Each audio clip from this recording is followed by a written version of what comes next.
Oi, galera do nono ano, espero que vocês estejam bem, que a sua família esteja bem. Antes de começar a falar sobre o nazismo na Alemanha, que eu sei que é um assunto que interessa bastante vocês, eu preciso dizer para vocês que eu estou aguardando seus módulos 3, os seus trabalhos sobre a Ku Klux Klan e também os seus trabalhos de CP, tá? A releitura das obras de arte. Estou esperando vocês para a gente fazer assim uma aula no Zoom em que vocês mostrem os seus trabalhos e tal. Então, estou esperando vocês, certo? Bom, o nazismo, ele vai se consolidar na Alemanha em 1933, né? Quando Hitler vira um chanceler na Alemanha, um líder do governo alemão. Só que assim, a gente vai falar um pouco sobre antes disso agora. O que acontece? Desde o Tratado de Versalhes, a Alemanha, ela tem um sentimento de humilhação. Ela sai da Primeira Guerra Mundial, então muito arrasada economicamente, com muitos problemas, e com esse sentimento que vai ser aproveitado pelo Hitler de que eles foram humilhados, certo? Bom, o que acontece? Quando termina a Primeira Guerra, a Alemanha, que era antes uma monarquia, vira uma república parlamentarista, que vai chamar a República de Weimar. O que acontece durante essa república, galera? Surgem várias forças políticas diferentes dentro da Alemanha. Então, tem Partido Socialista, tem Partido dos Trabalhadores, tem Partido Liberal, e surge também o tal do Partido Nacional Socialista dos Trabalhadores Alemães, que vai vai apelidar-se depois de Partido Nazista. Então, o que acontece? Primeira coisa, que eu preciso falar para vocês que é uma confusão muito comum que está acontecendo hoje em dia, às vezes por má fé, às vezes por ignorância mesmo, de dizer que o nazismo e o socialismo são a mesma coisa, que o nazismo é um movimento de esquerda, nada disso, tá, galera? O que acontece? O nacional-socialismo, ele é diferente do socialismo. Por quê?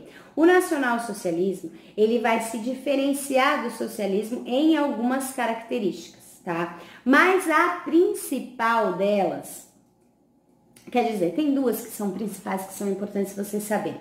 Primeiro, o socialismo, vocês lembram que a gente estudou ano passado, é pautado na luta de classes e na divisão das coisas, na tomada dos meios de produção e na divisão desse trabalho, do fruto desse trabalho para todo mundo, certo? O nacional-socialismo, o nazismo do Hitler, não pensa assim, tá? Tanto que na Alemanha, quem era rico depois da ascensão do nazismo continuou rico e quem é pobre continuou pobre. Então, a ideia não se pauta em luta de classes, que é a base e a essência do socialismo. O nacional-socialismo de Hitler, ele vai se pautar na questão racial.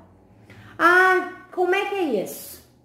Por que é isso? Porque eles vão ter uma ideia, que eles vão pautar toda a teoria nazista, porque o que vai acontecer? Vou dar um resuminho assim para vocês, um spoilerzinho. O que acontece?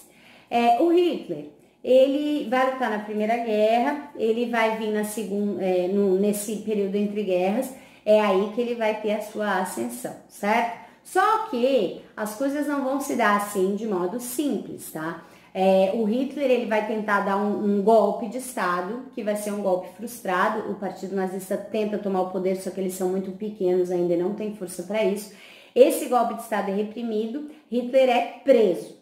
Quando ele é preso, ele passa um ano preso. Ele escreve um livro que chama Mein Kampf. Esse livro significa Minha Luta, e neste livro ele pega uma teoria, que é a teoria da eugenia, e desmiuça ela para a política alemã. Que teoria é essa? A eugenia nada mais é do que a teoria de Darwin. Não sei se vocês lembram da teoria de Darwin, da evolução das espécies, que tem uma galera que tenta, que na verdade é o primo do Darwin que faz isso, que tenta aplicar isso para a sociedade, certo?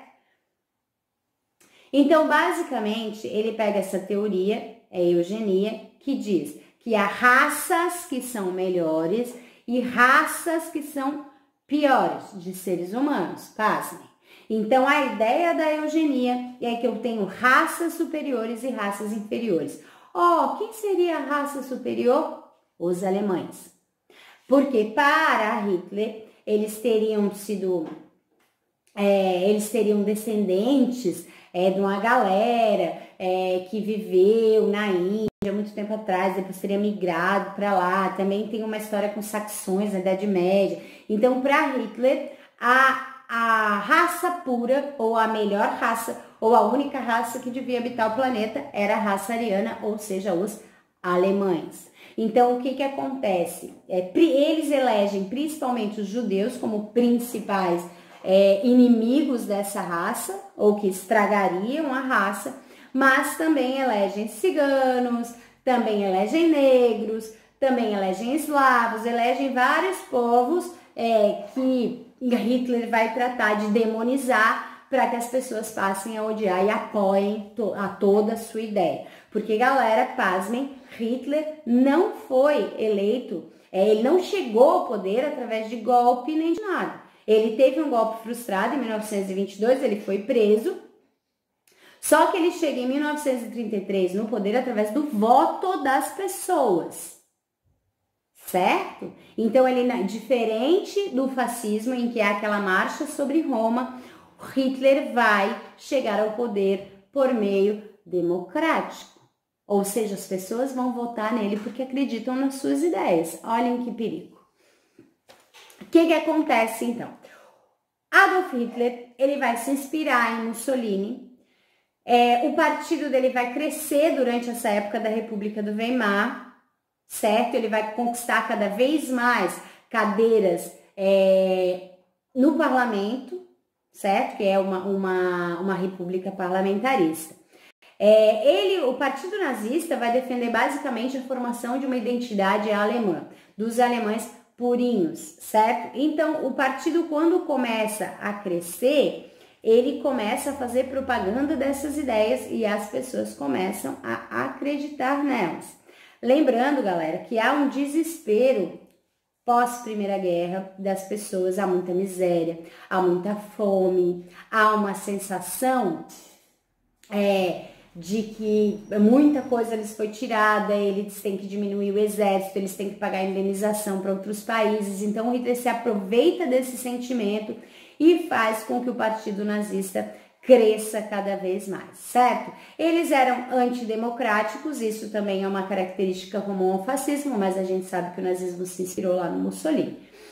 Então, eles eram antidemocráticos e eram ultranacionalistas, certo? Os que não eram identificados com a cultura alemã deviam ser eliminados, certo? Principalmente os judeus, mas daí eu já falei para vocês dos outros, ciganos, negros, eslavos, todos os povos que tecnicamente não eram alemães puros deviam ser eliminados, exterminados.